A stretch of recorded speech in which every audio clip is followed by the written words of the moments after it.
আমার আল্লাহ পরিষ্কার বললেন কিরকম জিনিস দিচ্ছেন দেখেন, জাহান্নাম থেকে বাঁচার রাস্তা, জান্নাত পাওয়ার রাস্তা দিচ্ছেন। এটা কিন্তু আপনার আমার সকলেরই মঙ্গলের জন্য দিচ্ছেন। আমরা নেব ইনশাল্লাহ, জোরে পড়ে ইনশাল্লাহ। আপনি বলবেন জোর না পড়লে হয়তো না, শুনতে পারি না, আমাদেরকে চেতন চেতন করিয়ে তারপর না হয়, বুঝলেন তো। আল্লাহ বলছেন ইয়া আইয়ুহাল্লাযীনা আমানু হাল আদুল্লুকুম আলা তিজারাতিন তুনজিকুম মিন আযাবিন আলীম তু'মিনুনা বিল্লাহি ওয়া রাসূলিহি ওয়া তুজাহিদুনা ফি সাবিলিল্লাহি বিআমওয়ালিকুম ওয়া আনফুসিকুম যালিকুম খায়রুল লাকুম ইন কুনতুম তা'লামুন। আমার আল্লাহ ডাক দিয়ে বলেন, রে বান্দা, মরুর ডাক যদি আমার মা আমাকে একবার ডাকে, বেটা সাদ্দাম, ডাকটি আমার কত সুন্দর ভালো লাগে রে আল্লাহর গোলাম। তাই আল্লাহ পাক তাবারাক ওয়া তাআলা ডাক দিয়ে বলেন, কত মধুর ডাক। আল্লাহ তাআলা বলেন ইয়া আইয়ুহাল্লাযীনা আমানু, হে ঈমানদার বিশ্বাসী বর্গগণ, হাল আদুল্লুকুম, আমি কি তোমাদেরকে বলে দেব না, আলা তিজারাতিন, এমন একটা বাণিজ্যের কথা। বন্ধুরে আমার, বাবাজিরে আমার, দুনিয়ার বুকে আপনি আমি অনেক রকমের ব্যবসায় লিপ্ত হয়ে গেছি। কেউ করেছে ধানের ব্যবসা, কেউ করেছে চালের ব্যবসা, কেউ করছে গমের ব্যবসা, কেউ করেছে আলুর ব্যবসা, কেউ করছে পেঁয়াজের ব্যবসা, কেউ করছে মাছের ব্যবসা, কেউ করছে গোস্তের ব্যবসা ইত্যাদি।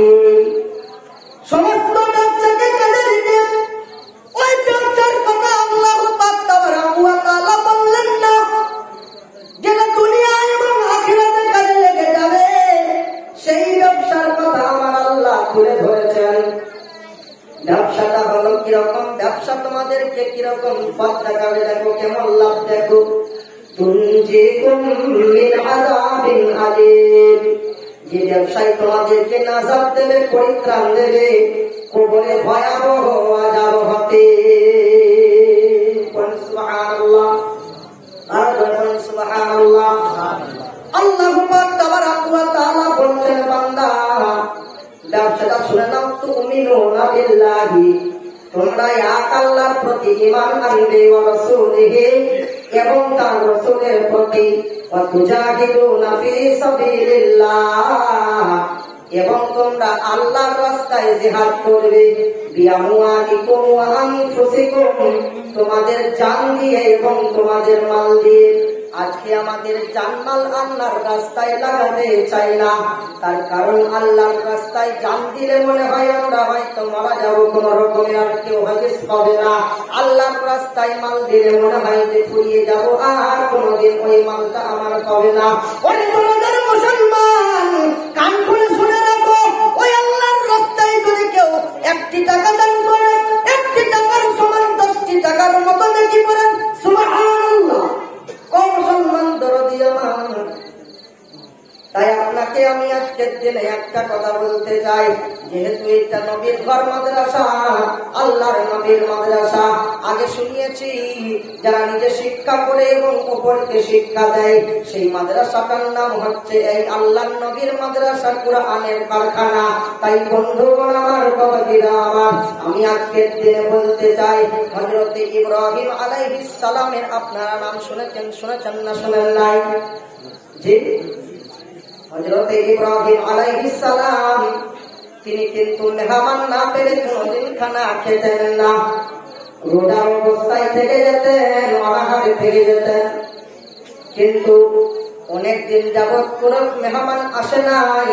আল্লাহ পাক তাবারাক ওয়া তাআলা বলছেন, রে আমার ফেরেশতারা, তোমরা যাও যাও, আমার হাবিব না খেয়ে পড়ে আছে, আমার খালিল না খেয়ে পড়ে আছে, রোজার অবস্থায় আছে, তোমরা মেহমান সেজে মেহমানের বেশে তোমরা চলে যাও।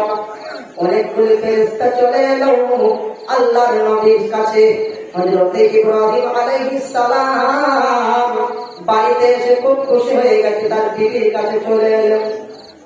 তার বিবিকে বলছে, হাগু একটা ছোট্ট বাছুর ছিল, হযরত ইব্রাহিমের স্ত্রীর একটা ছোট্ট একটা বাছুর ছিল, সেই বাছুরটাকে সে খুব ভালোবাসত। তো ভালোবাসার পরে বলছে, হাগো এই যে মেহমান এসেছে, ঘরে কোনো খাবারের তরকারি নেই, কতগুলি আটা হবে? বলছে, বেশ কিছু আটা আমার কাছে আছে। তোমার যে ওই বাছুরটা ছিল বলছিলাম তুমি এত ভালোবাসো, তাই বলতে পারছি না। ওই বাছুরটা যদি আল্লাহর জন্য, এই মেহমানের জন্য যদি উৎসর্গ করতে, তাহলে আমি বড় খুশি হয়ে যেতাম। দিদি তখন হেসে বললেন, কি দেখো স্বামী, আমিও বলতে পারছিলাম না যে আপনার অনুমতি ছাড়া। বলেন সুবহানাল্লাহ। সেরকম স্ত্রী তৈরি করবেন, আপনার ইহকাল এবং পরকালটা সুখময় জিন্দেগি হয়ে যাবে।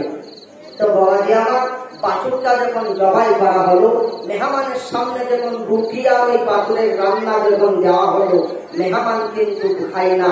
হযরত ইব্রাহিম আলাইহিস সালাম না খেয়ে পড়ে আছে।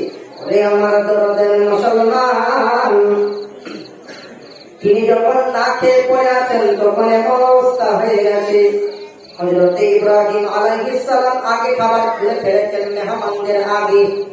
হযরত ইব্রাহিম আলাইহিস সালামকে ডেকে দিদি বলে, ও আমার শ্রদ্ধেয় বড় স্বামী, আপনি শোনেন, আপনি যে আগে খাবারটা তুললেন যার জন্য উৎসর্গ করা, সে এখনো পর্যন্ত কোনো খাবার খাই নাই। অবাক হয়ে গেলেন, হতভম্ব হয়ে গেলেন, আল্লাহর কাছে হাত তুলেছে। আল্লাহ পাক তাবারাক ওয়া তাআলা আওয়াজ দিয়ে ডাক দিয়ে বলেন, আরে আমার খালিল শোনো, এরা কিন্তু ফেরেশতা, আমার বন্ধু, আমার বন্ধু, ওরা কিন্তু আমারই পাঠানো মাখলুক, আমি তাদেরকে পাঠিয়েছিলাম, ওই মেহমান নয়। তুমি 3 দিন অনেক দিন যাবত খাও নাই, তাই আমার বড় আশা ছিল তোমাকে আজকে খাওয়াবো, যা অবস্থায় আমি রাখতে চাই না, তাই তুমি খাওয়া দাওয়া করো, আমার ফেরেশতারা আমার কাছে উঠে যাবে। তাই বাবাজিরা আমার, কেমন বাপ দিয়েছেন, কেমন বন্ধু আছেন, আজকে মেহমানকে সাথে না নিয়ে খাবো না? জোরে পড়েন ইনশাআল্লাহ। খাবেন না? তাহলে মেহমান নিয়ে যখন খাবেন, একসঙ্গে একত্রিত হয়েছেন, আজকের দিনে একটা কুরআনের হাফিজ তৈরি হবে, এই মাদ্রাসার অনেক কাজের প্রয়োজন। এই যে 3 দিনের ঢালাই হবে, আরো কিছু হবে, আরো কিছু হবে, তো মাদ্রাসা